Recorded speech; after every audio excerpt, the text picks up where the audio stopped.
Hello everyone and welcome to Miteshwar Singh chemistry. So guys, आज है हमारा अमाइंस चैप्टर का last part which is diazonium salt. So let's get started.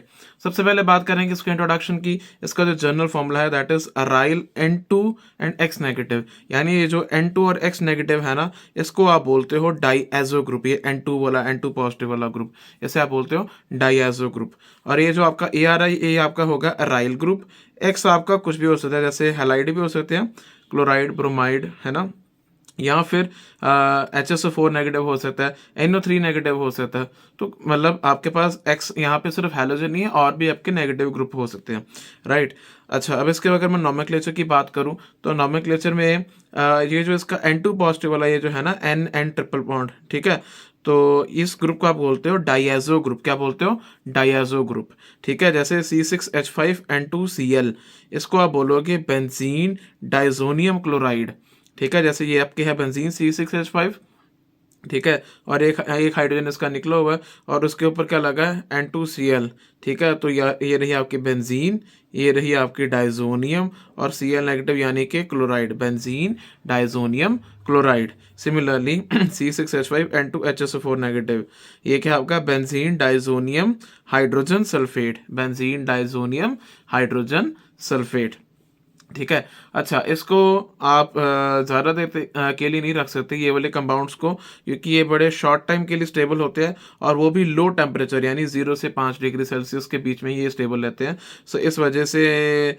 इनको आप ज़्यादा देर नहीं स्टोर कर सकते, पर हाँ, ये स्टेबल होते हैं at low temperature because of resonance. जैसे आप यहाँ पे देख सकते हो, अब यहाँ पे बिकॉज ऑफ रेजोनेंस ये आपका डबल बॉन्ड यहाँ पे शिफ्ट हो गया, ट्रिपल बॉन्ड नाइट्रोजन यहाँ पे शिफ्ट हो गया, ठीक है। और आपके ये जो डबल बॉन्ड है, ये आपका जो पॉजिटिव चार्ज है, ये ऑर्थो और पैरा पे घूमता हुआ, और इवेंचुअली आपका फिर से दोबारा यही वाला स्ट्रक्चर बन जाएगा, ठीक है।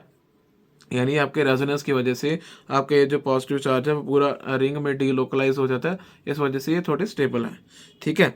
नेक्स्ट हम बात करते हैं preparation of a diazonium salt. आपने बहुत सिंपल है, सबसे इजी पार्ट है ये वाला, क्योंकि इसमें सिर्फ एक ही प्रेपरेशन रिएक्शन है, दैट इज आपने क्या लेनी है? एनिलिन।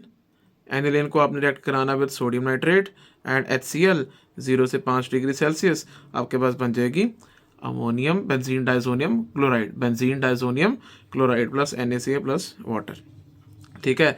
आप HCl की जगह कुछ और भी यूज़ कर सकते हो, तो आपके पास Cl की जगह कोई और आपका जो X नेगेटिव ग्रुप है कोई और लग जाएगा, ठीक है। तो क्योंकि ये आपकी ज़्यादा स्टेबल नहीं होती, तो इसको आप स्टोर नहीं करते, और इसको आप इमीडिएटली यूज़ कर लेते हो after it's preparation, right. Next हम बात कर रहे हैं कि फिजिकल प्रॉपर्टीज की।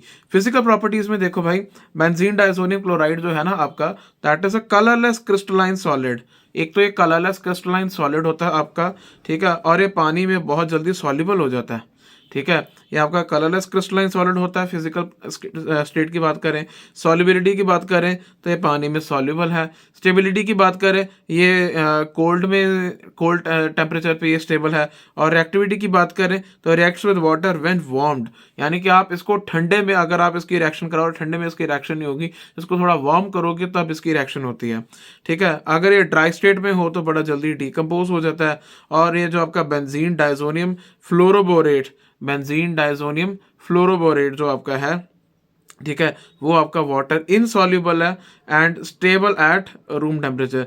बेंजीन डाइजोनियम फ्लोरोबोरेट नॉर्मली तो आपका ये पानी में सॉल्युबल होते हैं, आपके बेंजीन डाइजोनियम क्लोराइड, बट अगर मैं बेंजीन डाइजोनियम फ्लोरोबोरेट की बात करूं, ये पानी में इनसॉल्युबल है, इसका खास ध्यान रखना, ठीक है। और ये स्टेबल है एट रूम टेम्परेचर, ये एक तरह से एक्सेप्शन मान लो इसको, ठीक है। नेक्स्ट आपकी केमिकल प्रॉपर्टीज, इसमें दो तरह की रिएक्शन होगी आपके पास। एक तो होगी आपके पास डिस्प्लेसमेंट ऑफ नाइट्रोजन की, जिसमें आप ये पूरा N2 वाला ग्रुप पूरा उड़ा दोगे और आपकी N2 गैस रिलीज हो जाएगी, ठीक है। यह है आपकी रिटेंशन ऑफ डायज़ो ग्रुप, जिसमें आपकी डायज़ो ग्रुप जो है ये आपका रिटेन रहेगा वहाँ पे सिस्टम में, ठीक है। तो सबसे पहले हम बात करेंगे डिस्प्लेसमेंट ऑफ नाइट्रोजन वाली, ठीक है। अब आपको पता है डाइजोनियम ग्रुप जो है ना, ये बहुत अच्छा लीविंग ग्रुप है, बड़ी जल्दी से निकल जाता है, ठीक है। और इसको आप सब्स्टिट्यूशन रिएक्शन पे कर सकते हो। सब्स्टिट्यूशन याद है ना क्या होती है? ऐसे है, इसको ऐसे कर दो, ठीक है, दैट इज सब्स्टिट्यूशन रिएक्शन, ठीक है। तो जैसे क्लोराइड हो गया, ब्रोमाइड हो गया, आयोडाइड, साइनाइड, है ना, हाइड्रोक्साइड, ये आपके जो आयंस हैं ईजिली इसको सब्स्टिट्यूट कर देते हैं और नाइट्रोजन को एरोमेटिक रिंग से आराम से निकाल देते हैं। ठीक है, और आपकी जब भी यहाँ पे नाइट्रोजन गैस बनेगी वो एस्केप कर जाएगी फ्रॉम द रिएक्शन मिक्सचर, वो एस्केप कर जाएगी फ्रॉम द रिएक्शन मिक्सचर। ठीक है, जैसे सबसे पहले बात करें इस रिएक्शन की, सबसे पहले रिप्लेसमेंट बाय हैलाइड और साइनाइड आयन। ये आपने पढ़ी हुई है रिएक्शन, कौन सी? Sandmeyer reaction. कमेंट से मेरे को बताओ ये किस चैप्टर में पढ़ी थी आपने? Sandmeyer reaction. सैंडमेयर रिएक्शन में कुछ नहीं करना, ये आपके पास रही, आपके पास डाइसोनियम सॉल्ट है आपका, आपने यहाँ पर CuCl2 HCl के साथ रिएक्शन कराई। ठीक है, तो आपके पास क्लोरो बन गया, क्लोरोबेंजीन बन गई। ब्रोमीन के साथ कराई तो ब्रोमो बन गई। साइनाइड के साथ कराई तो साइनाबेंजीन बन गई आपकी। ठीक है, और या आप उसको सीधा हैलोजन एसिड की प्रेसेंस में भी करा सकते हो, in the presence of copper powder. ठीक है, अगर आप क्यूपरस की बजाय आप कॉपर पाउडर लो और हैलोजन एसिड की मदद लो तो भी आप कर सकते थे। इसको आप बोलते थे गैटरमैन रिएक्शन, आपने ये भी पढ़ी हुई है रिएक्शन। याद रखना ये सारी रिएक्शंस आपकी बार बार रिपीट हो रही हैं, इसलिए इसको ध्यान से करना। ठीक है, ये गैटरमैन रिएक्शंस आपने की हुई है। ठीक है, और एक चीज़ याद रखना, अगर मैं बात करूं आपकी क्लोरोबेंजीन या ब्रोमोबेंजीन की फ्रॉम सैंडमेयर या गैटरमैन रिएक्शन, तो इट इज़ फाउंड दैट आपकी जो सैंडमेयर रिएक्शन की जो यील्ड है वो ज़्यादा बेटर है as compared to Gattermann reaction. So अगर आपको कहीं मौका मिले कि आपने ये वाली आप मान लो क्लोरोबेंजीन या ब्रोमोबेंजीन आपने बनानी है, तो you should prefer Sandmeyer reaction, क्योंकि उसमें आपको ज़्यादा अमाउंट में बनती है। राइट, नेक्स्ट आपकी replacement bye iodide ion. Iodide आपका बेंजीन रिंग में आराम से नहीं आता, क्योंकि बेंजीन बड़ी, आयोडाइड बड़ा, दोनों बड़े बड़े आपस में नहीं मिलते जल्दी। ठीक है, बट अगर डाइसोनियम सॉल्ट सोल्यूशन को आप पोटेशियम आयोडाइड के साथ ट्रीट करो तो आपके पास आयोडोबेंजीन बनती है।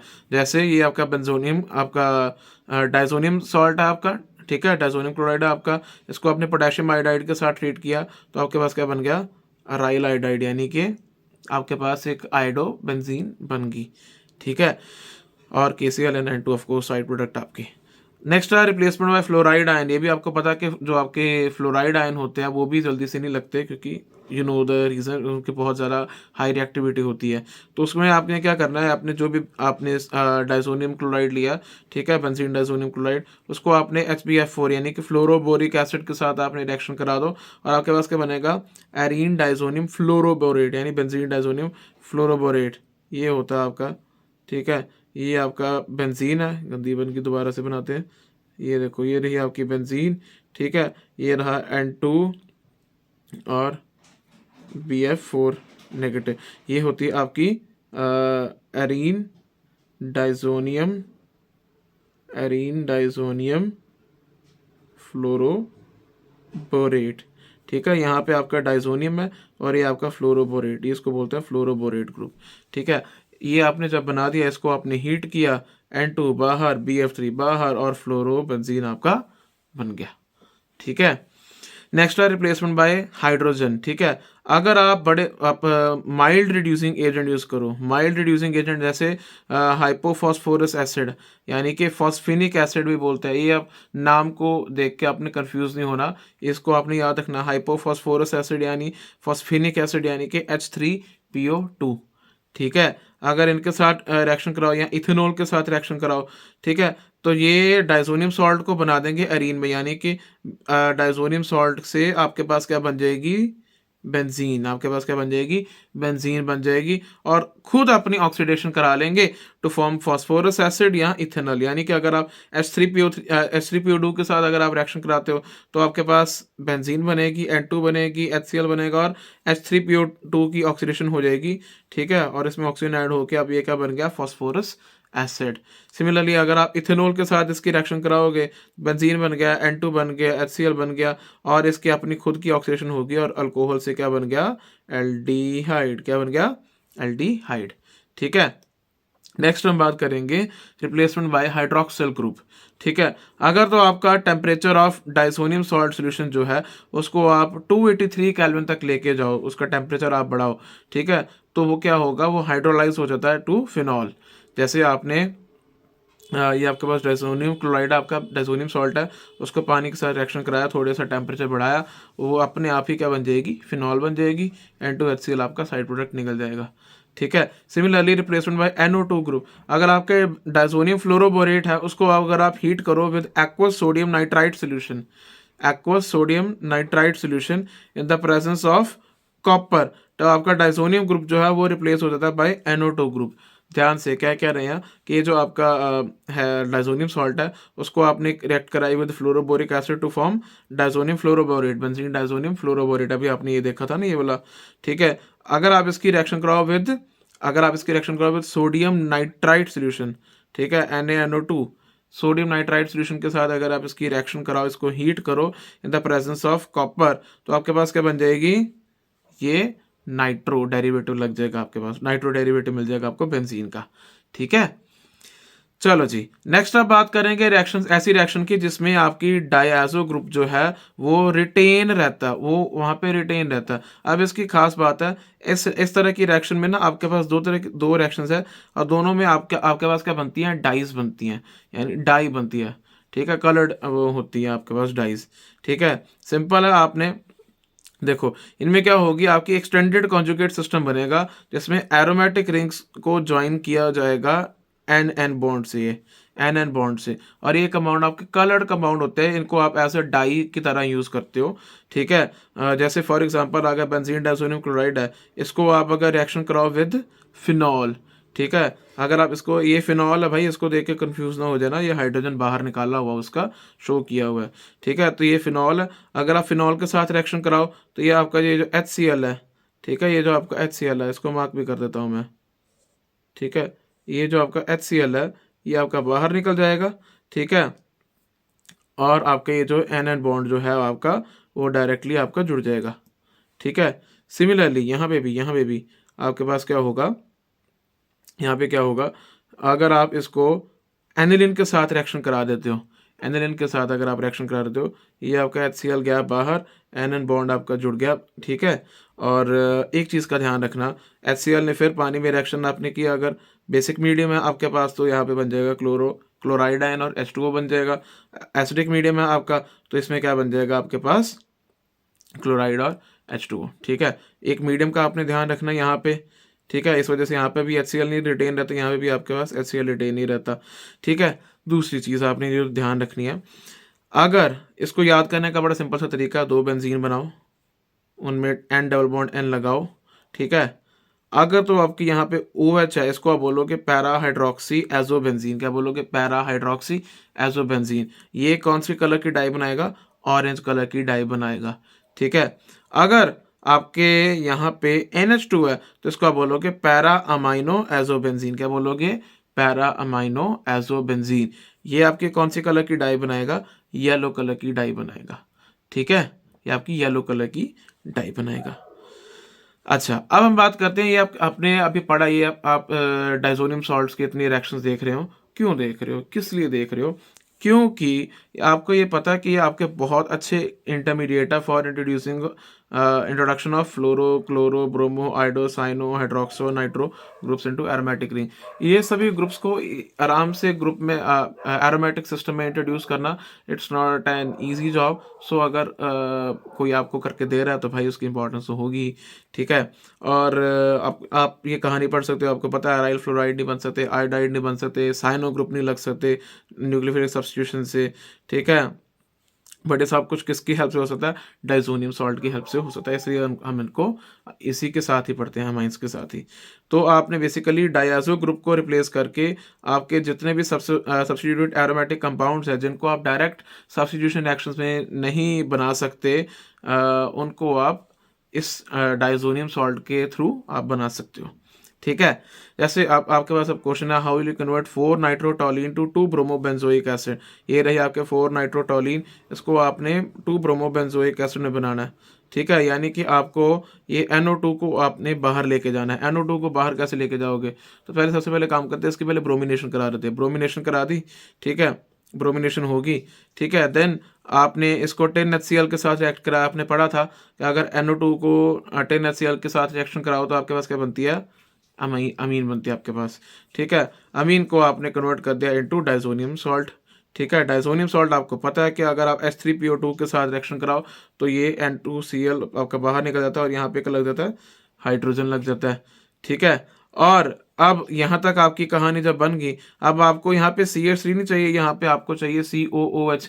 अब ये 3H निकालने आपने, है ना, ये आपने हाइड्रोजन रिप्लेस करके OOH लगाना आपने, डबल बॉन्ड ऑक्सीजन लगाना आपने। तो इसके लिए आप स्ट्रॉन्ग ऑक्सीडाइजिंग एजेंट यूज़ करोगे KMnO4 बेसिक मीडियम में, तो आपके पास ये आपका डेरिवेटिव बन जाएगा। सिंपल है कहानी। ठीक है, नेक्स्ट आगे चलते हैं। Convert 3 methyl aniline to 2 nitrotoluene. 3 methyl aniline, 3 methyl aniline यानी कि 3 पे मिथाइल लेके ये आपकी एनिलीन रही।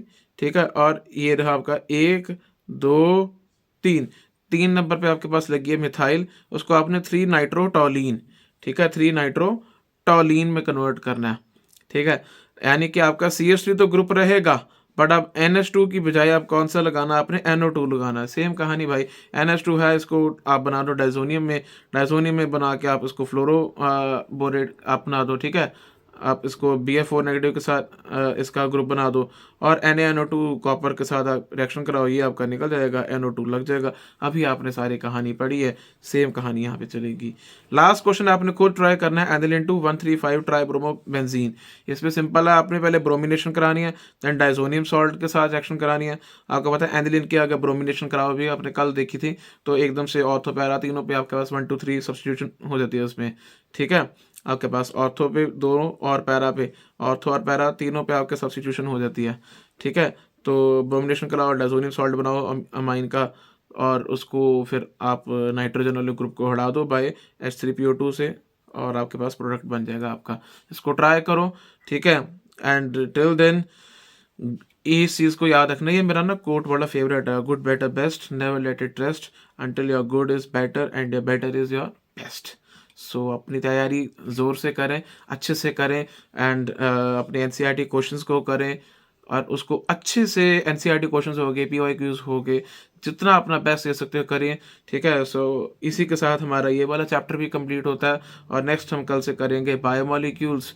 होपफुली वो भी जितना जल्दी हो सकेगा उसे कवर करके हम अपना ऑर्गेनिक का सिलेबस पूरा कंप्लीट कर लेंगे, यानी कि हमारा 50% सिलेबस अपने +2 केमिस्ट्री एग्ज़ाम का कंप्लीट हो जाएगा with the completion of next chapter. So till then, stay tuned, happy learning, thank you so much.